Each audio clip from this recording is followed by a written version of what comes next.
Ornament and Crime was written by Adolf Loos in 1908. The title alone already sounds extreme. Why will ornament be considered a crime? At the time Loos was writing, European cities were filled with decorative architecture. Buildings were covered with classical motifs, sculptural details, floral patterns, and elaborate facades. Decoration wasn't only common, it was expected. Yet Loos argued something radically different. He claimed that ornament was not only unnecessary, but actually harmful to modern culture. His essay became one of the most famous manifestos of modern architecture. More than a century later, Ornament and Crime is still widely discussed, quoted, and debated. To understand Loos' argument, we must first understand the cultural environment in which he was writing. Around 1900, the city of Vienna was one of the most important cultural centers in Europe. Artists, architects, musicians, and intellectuals were experimenting with new ideas about modern life. One important movement at the time was Vienna secession. Architects like Otto Wagner and designers such as Joseph Hoffmann promoted a new decorative style that combined geometric forms with artistic craftsmanship. This movement was closely related to the broader European style known as Art Nouveau. Many artists believed the ornament could bring beauty into everyday life. Adolf Loos strongly disagreed. While others were celebrating decorative design, Loos was developing a radical critique of ornament itself. So one of the most striking passages in Ornament and Crime appears early in the essay. Loos writes, "The evolution of culture is synonymous with the removal of ornament from objects of daily use." This statement summarizes the core of the Loos argument. According to him, human culture evolves toward a greater simplicity and clarity. In earlier historical periods, decoration may have been necessary or meaningful, but in the modern society, ornament have become obsolete. For Loos, eliminating ornament was not a loss, it was a sign of cultural progress. Another important argument in the essay concerns the relationship between ornament and labor. Loos writes, "Ornament is wasted labor and therefore wasted health." This is a powerful and somewhat shocking statement. What does he mean by this? Loos believed that the creation of the ornament required enormous amounts of the time and effort. Craftsmen spent hours carving patterns, molding decorations, or painting elaborate details. However, fashions changed quickly. An ornament that seemed beautiful one decade could appear outdated only a few years later. As a result, objects decorated with fashionable ornament were often discarded prematurely. From Loos's perspective, this meant that human labor had been wasted. He believed modern society should respect human work by producing objects that remain useful and relevant for a long time. Decoration, in his view, encouraged unnecessary consumption. Loos also made a broader cultural argument about the ornament. One of the most controversial passages in the essay reads, "The modern man who tattoos himself is either a criminal or a degenerate." This statement sounds extremely harsh today, but it reflects Loos's belief that decoration belongs to earlier stages of the cultural development. In the essay, Loos compares modern European society with what he considered more primitive cultures. He argues that ornament played an important role in earlier societies. Modern civilization had moved beyond that stage. Today, this argument is often criticized for its cultural assumptions. However, it reveals how strongly Loos believed that modernity required a new aesthetic language. So if ornament is unnecessary, what should replace it? Loos's answer is simplicity and honesty. Objects should express their materials and functions clearly. Instead of decorative surfaces, Loos believed in the beauty of proportion, craftsmanship, and material quality. This idea later became the central principle of modern design. The absence of ornament allows essential qualities of an object to become visible. In architecture, this means smooth surfaces, simple volumes, and minimal decoration. Interestingly, Loos made an important distinction between architecture and everyday objects. He wrote, "The house must please everyone. The work of art does not." This quote reveals an important aspect of his thinking. Loos believed architecture had a social responsibility. Buildings must serve the needs of the ordinary people. They shouldn't exist purely as artistic expressions. According to Loos, architecture belongs partly to the realm of everyday life rather than purely to the realm of art. This idea challenged the many architects who saw buildings primarily as artistic creations. Although ornament and crime was controversial, its influence on 20th century architecture was enormous. Many architects associated with the modern architecture adopted a similar attitude toward the ornament. Architects such as Le Corbusier, Gropius, Mies van der Rohe developed the architectural styles characterized by simplicity and minimal decoration.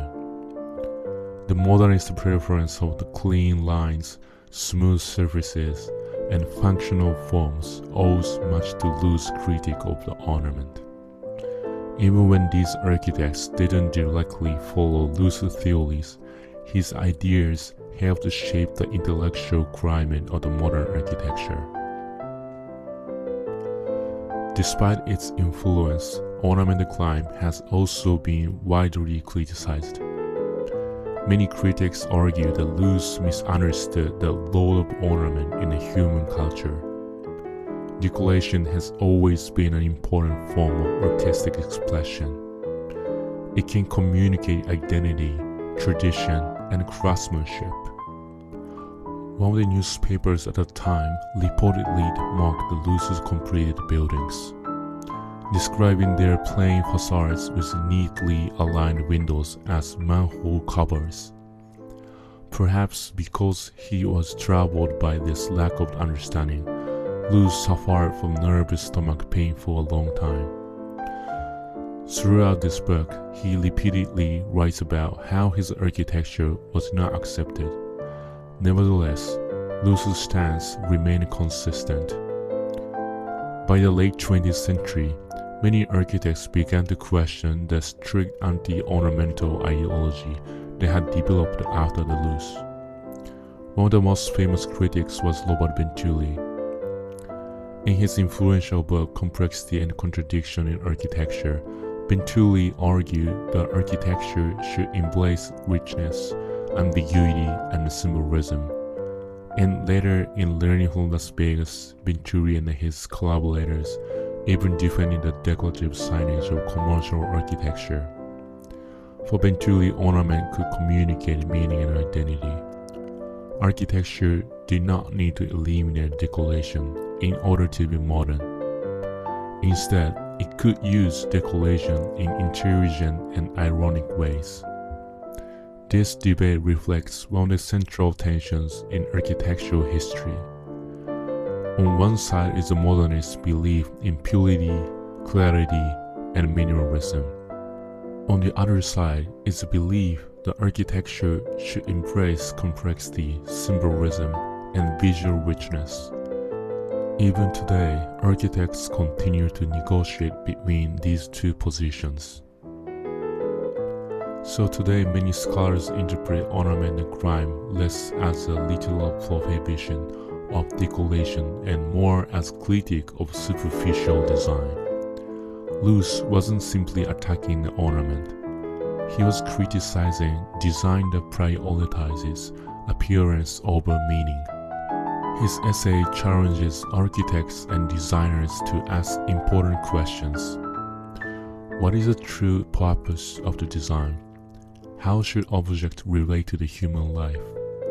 What responsibilities do designers have toward the society? These questions remain relevant today. So to understand how radical Adolf Loos' idea was, we should look at one of his most famous building, the Loos House.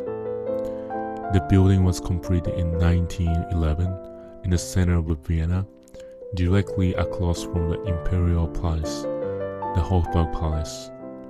At the time, Vienna's architecture was full of elaborate ornament. Facades were decorated with columns, sculptures, floral motifs, and historic patterns, but the Loos House looked completely different. Its facade was almost shockingly simple. The upper floors were smooth, white plaster with evenly spaced windows. There were no classical ornaments, no decorative carvings, no sculptural figures. To many Viennese citizens, the building looked unfinished. Some critics quoted "house without the eyebrows," referring to the absence of decorative window moldings. The reaction was so intense that construction was temporarily halted by the authorities. Even the Emperor of Austria reportedly disliked the building so much that he avoided passing it. But today, the Loos House is considered one of the earliest masterpieces of modern architecture. It demonstrated that architecture could achieve elegance without relying on an ornament. Instead of decoration, Loos used proportion, material, and geometry to create architectural expression. So there is an interesting paradox in the Loos's work. Although he famously argued against the ornament, his interiors were often extremely luxurious. Loos loved the rich materials. His interiors frequently used marble, rare woods, polished stone, the brass and metal details. These materials created spaces that felt warm, tactile, and sophisticated. This reveals something important about the Loos philosophy. He was not opposed to the beauty. He was opposed to the applied ornament. In other words, Loos rejected the decoration that was artificially added to the surfaces, but he embraced the inherent beauty of materials themselves. For Loos, a polished marble wall didn't need decorative carving. Its natural texture and color were already expressive. This idea influenced many later architects, including Mies van der Rohe, who famously used luxurious materials like marble and onyx in otherwise minimalist buildings. So the real message of Loos was not simply remove the decoration. It was closer to something more subtle. Let materials speak for themselves. More than a century after it was written, Ornament Climb remains one of the most provocative texts in architecture. The essay forces us to think about fundamental questions. What makes design meaningful? Should architecture prioritize simplicity or expression? And how should designers balance a function, beauty, and cultural identity? Even if we disagree with some of the Loos arguments, his essay continues to shape architectural debate. It reminds us that architecture is not only about building structures, it is also about ideas, culture, and the changing values of the society.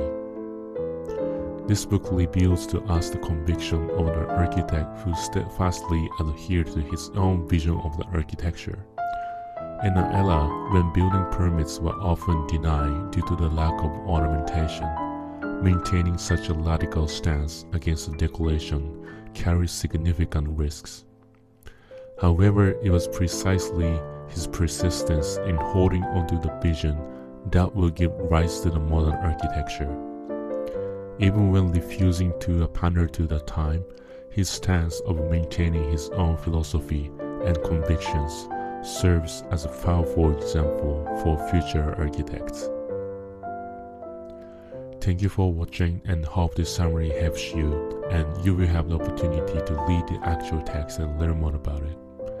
And still, we're just halfway up the ladder of the knowledge of all architecture, art, philosophy, and design. If you enjoyed this video, don't forget to like, subscribe, and share your thoughts below.